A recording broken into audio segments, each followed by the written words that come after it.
ایک بہت مشہور قول ہے کہ جنگ جیتنے سے لڑائی تو ختم ہو جاتی ہے، مگر انصاف کے بغیر دلوں میں جو بغض پلتا ہے وہ کبھی ختم نہیں ہوتا۔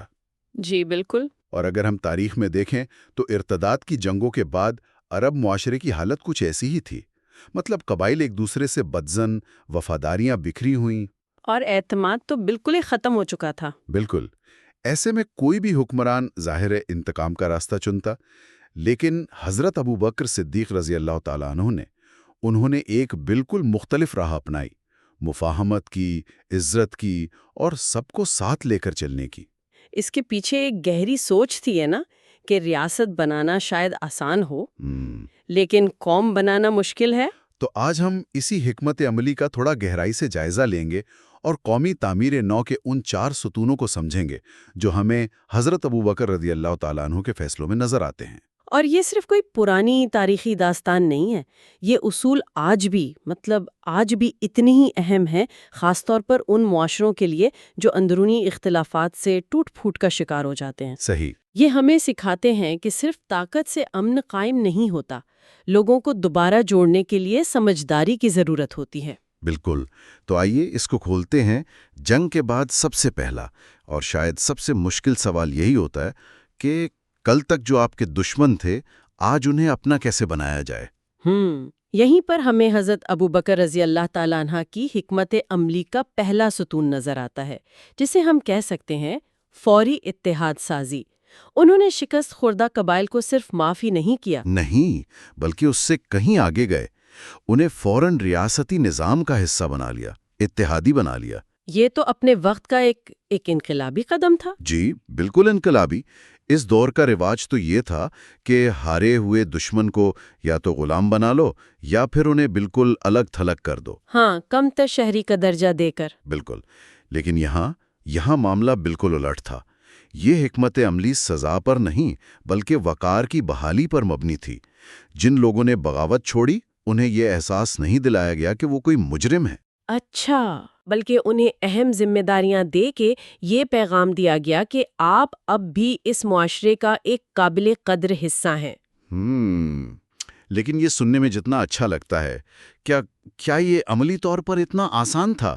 مطلب ایک خونریز جنگ کے بعد تو دونوں طرف نفرت ہوتی ہے، بدگمانی ہوتی ہے، تو کیا ان قبائل نے یہ پیشکش فوراً قبول کر لی یا انہیں یہ کوئی چال لگی؟ آپ نے بہت اہم نقطہ اٹھایا ہے۔ نہیں، یہ بالکل آسان نہیں تھا۔ یقیناً شروع میں شک بھی تھا، خوف بھی تھا، لیکن جب انہوں نے دیکھا کہ یہ صرف کھوکھلے وعدے نہیں ہیں بلکہ عملی اقدامات ہو رہے ہیں، جب عملی اقدامات دیکھے تو اعتماد بحال ہونا شروع ہوا۔ مثال کے طور پر کئی سرداروں کو نہ صرف معاف کیا گیا بلکہ انہیں اپنے ہی علاقوں میں انتظامی ذمہ داریاں بھی دے دی گئیں۔ اچھا۔ تو جب ایک سردار نے دیکھا کہ اسے سزا نہیں مل رہی بلکہ اس کی عزت اور اختیار بحال ہو رہا ہے تو ظاہر ہے اس نے سوچا کہ اسی نظام کے ساتھ چلنے میں بھلائی ہے۔ تو یہاں ہمیں ایک بنیادی اصول نظر آتا ہے کہ آپ تلوار سے زمین تو جیت سکتے ہیں، لیکن وفاداری جیتنے کے لیے آپ کو عزت اور شمولیت دینی پڑتی ہے۔ بالکل، زبردستی کی خاموشی تو بس اگلی بغاوت کا انتظار کرتی ہے۔ یعنی یہ ایک نفسیاتی چال بھی تھی کہ آپ دشمن کو سزا دے کر اسے ہمیشہ کے لیے دشمن نہیں بناتے بلکہ اسے عزت دے کر اپنا ساتھی بنا لیتے ہیں، اسٹیک ہولڈر بنا لیتے ہیں۔ بالکل، آج کی زبان میں اسے اسٹیک ہولڈر بنانا ہی کہتے ہیں۔ جب آپ کسی کو نظام میں حصہ دار بنا دیتی ہیں تو وہ اس کی حفاظت بھی کرتا ہے۔ اور آج کی دنیا میں بھی تو ہم یہ دیکھتے ہیں، یہ پوسٹ وار کولیشن گورنمنٹس یعنی جنگ کے بعد بننے والی اتحادی حکومتیں۔ جی، یہ حکمت عملی ہمیں وہاں نظر آتی ہے جہاں سابق مخالفین کو حکومت میں شامل کر کے ایک قومی اتفاق رائے پیدا کرنے کی کوشش کی جاتی ہے۔ لیکن ایک فرق ہے شاید۔ ہاں، فرق یہ ہے کہ آج کل ایسی حکومتیں اکثر سیاسی مجبوریوں کی وجہ سے بنتی ہیں اور کمزور ہوتی ہیں، جبکہ اس وقت یہ ایک سوچا سمجھا مضبوط قدم تھا جس کا مقصد نفرت کو ختم کرنا تھا۔ ٹھیک ہے، تو سیاسی طور پر لوگوں کو ساتھ ملا لیا، انہیں نظام میں حصہ بھی دے دیا، مگر ایک بھوکا شخص وفاداری کیسے نبھائے گا؟ جنگ نے تو معیشت کو تباہ کر دیا ہوگا۔ یقیناً، اور یہ کسی بھی جنگ کے بعد دوسرا سب سے بڑا چیلنج ہوتا ہے۔ سیاسی مفاہمت اس وقت تک بے معنی ہے جب تک لوگوں کی روزمرہ کی زندگی معمول پر نہ آئے۔ حضرت ابو بکر رضی اللہ تعالی عنہ نے اس حقیقت کو فوراً سمجھ لیا۔ انہوں نے معاشی بحالی کے لیے آپ کہہ سکتی ہیں کہ ایک سہ جہتی منصوبہ بنایا۔ پہلا تو یہ کہ تمام بڑے بازاروں کو فوری طور پر دوبارہ کھولا گیا تاکہ معاشی سرگرمیاں بحال ہوں۔ جی، اور تجارتی قافلوں کی حفاظت کو یقینی بنایا گیا۔ اور باقی دو کیا تھے؟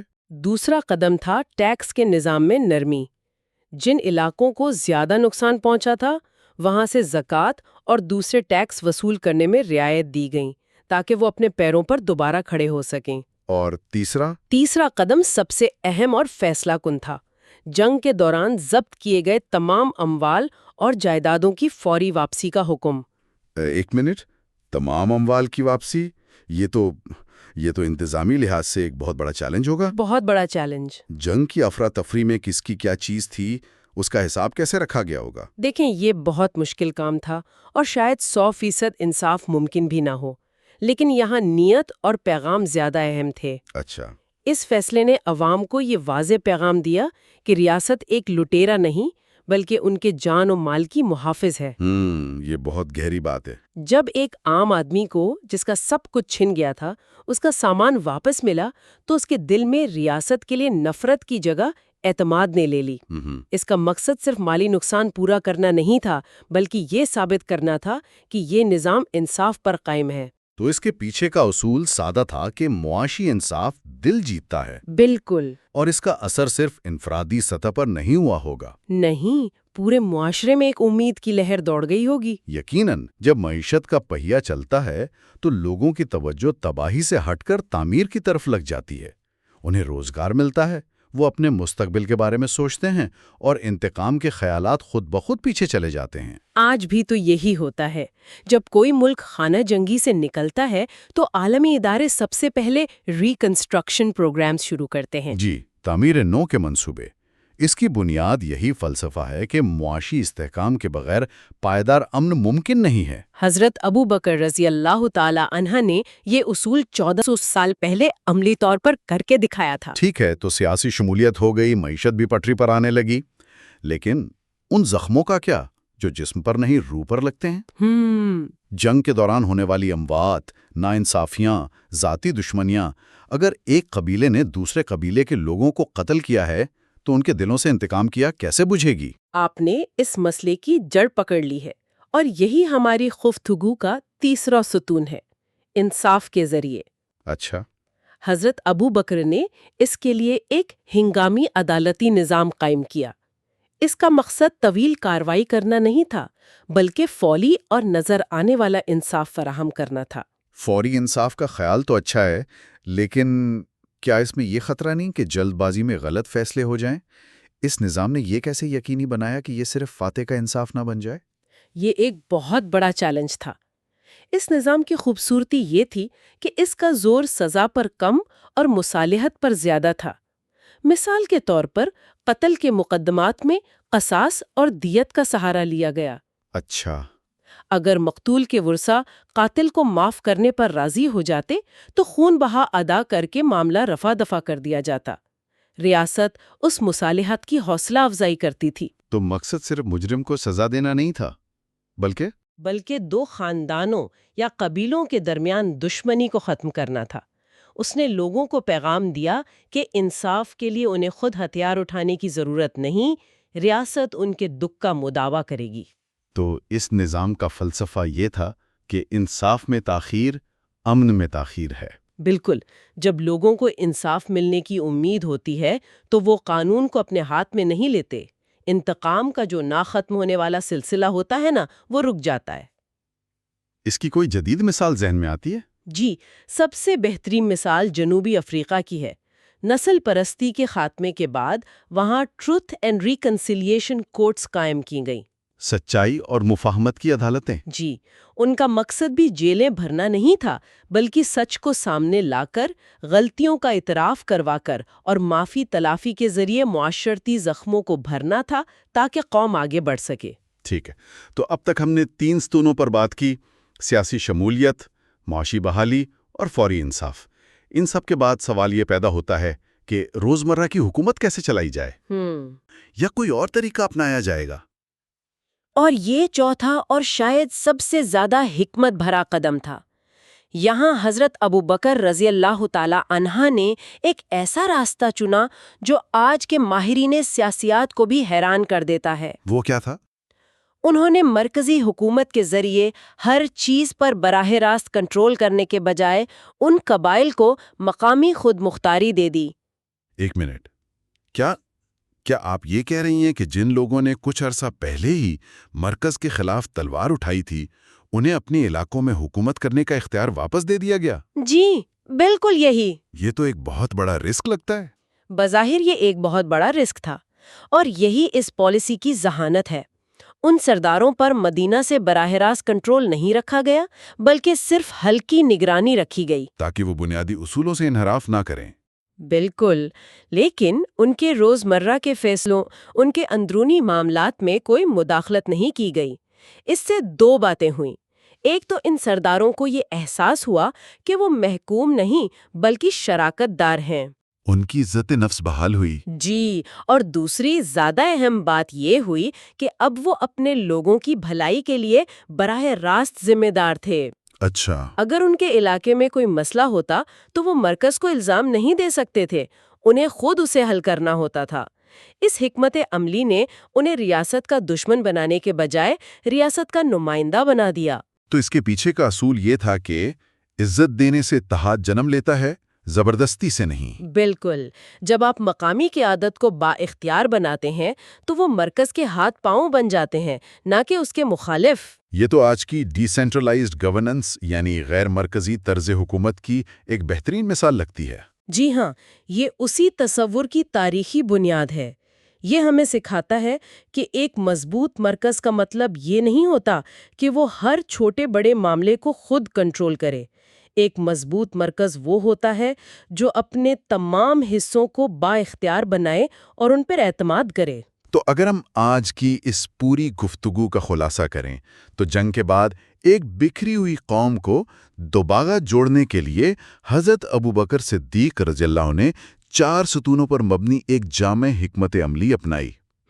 پہلا، سیاسی شمولیت، دشمنوں کو دوست بنایا۔ دوسرا، معاشی انصاف، جس نے عوام کا اعتماد بحال کیا۔ تیسرا، فوری عدالتی عمل، جس نے انتقام کی آگ کو ٹھنڈا کیا۔ اور چوتھا، مقامی خود مختاری، جس نے لوگوں کو محکوم ہونے کا احساس دلانے کے بجائے نظام میں شراکت دار بنا دیا۔ بالکل، اور یہ چاروں ستون مل کر ایک بڑے سچ کو ظاہر کرتے ہیں کہ ایک ریاست قائم کرنا اور ایک قوم بنانا، یہ 2 الگ الگ چیزیں ہیں۔ صحیح، ریاست طاقت کے زور پر بن سکتی ہے، سرحدیں کھینچی جا سکتی ہیں، قانون نافذ کیا جا سکتا ہے، لیکن قوم دلوں کو جوڑ کر بنتی ہے۔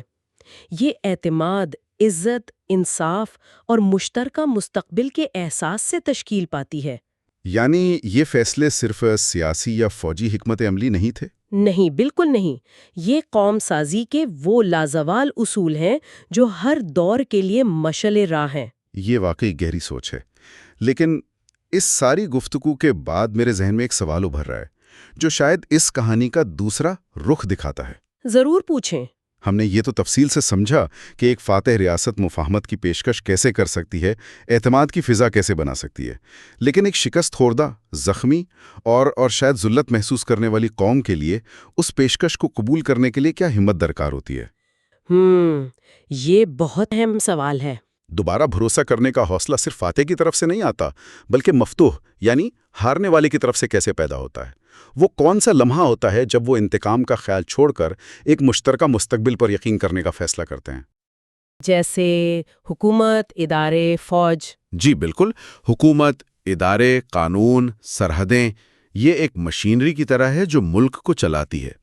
دوسری طرف قوم جو ہے وہ لوگوں کا ایک گروہ ہے جو مشترکہ شناخت، ثقافت، تاریخ اور سب سے بڑھ کر باہمی اعتماد کے رشتے میں جڑا ہوتا ہے۔ اچھا۔ قوم وہ سماجی تانا بانا ہے، وہ احساس ہے جو لوگوں کو ہم بناتا ہے۔ آپ بہترین قوانین اور ایک طاقتور فوج سے ایک مضبوط ریاست تو بنا سکتے ہیں، لیکن اگر لوگوں کے دل ہی جڑے ہوئے نہ ہوں تو وہ قوم بکھری ہوئی رہتی ہے